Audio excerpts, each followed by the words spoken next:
Bonjour à tous. Je voudrais, pendant les 4 prochains jours, partager avec vous un passage de la parole de Dieu qui m'a fait et qui me fait toujours énormément de bien. Il place d'un côté les exigences de Dieu, ou plus exactement la beauté qu'il y a de vivre dans sa lumière, et de l'autre côté ce qu'il a prévu pour nous permettre de remonter, de nous redresser lorsque nous tombons. Nous trouvons ce récit dans la première lettre de Jean, au chapitre 1er, à partir du verset 5, jusqu'au chapitre 2 et au verset 2, et c'est ce que nous verrons pendant les 4 jours qui viennent. Alors tout d'abord, aujourd'hui, j'allais dire l'exigence de Dieu. Versets 5 à 7. Voici le message que nous avons entendu de lui et que nous vous annonçons. Dieu est lumière, et il n'y a pas en lui de ténèbres. Si nous disons que nous sommes en communion avec lui et que nous marchions dans les ténèbres, nous mentons et nous ne pratiquons pas la vérité.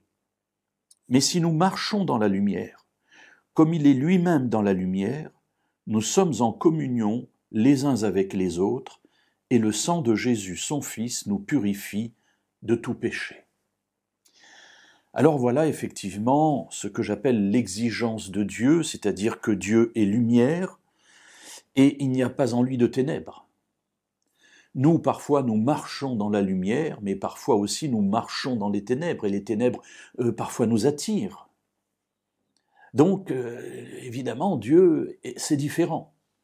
Et cet idéal qui nous est présenté, c'est que nous puissions, nous aussi, marcher dans la lumière. Si nous disons que nous sommes en communion avec lui et que nous marchons dans les ténèbres, nous sommes des menteurs. Effectivement, ici, l'apôtre Jean nous encourage à avoir une vie qui soit en conformité avec ce que nous disons, et évidemment, inversement.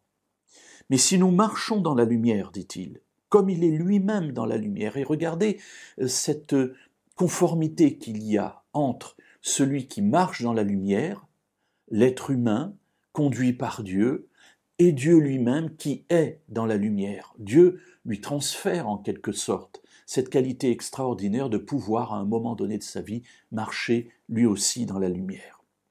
À ce moment-là, nous sommes en communion les uns avec les autres, puisque nous avons tous le même but, nous convergeons vers le même point qui est la lumière de Dieu. Et Jean termine en disant « Et le sang de Jésus, son Fils, nous purifie de tout péché ». Voilà donc d'un côté placé le haut niveau spirituel auquel Dieu nous appelle, être dans sa lumière et marcher comme lui dans la lumière, en laissant de côté les ténèbres, et puis, de l'autre côté, le fait que le sang de Jésus nous purifie de tout péché, et qu'ainsi nous sommes, comme le dira l'apôtre Paul, une nouvelle créature. Alors demain, nous continuerons notre récit et nous verrons quelles conclusions pratiques en tirer aussi pour notre existence.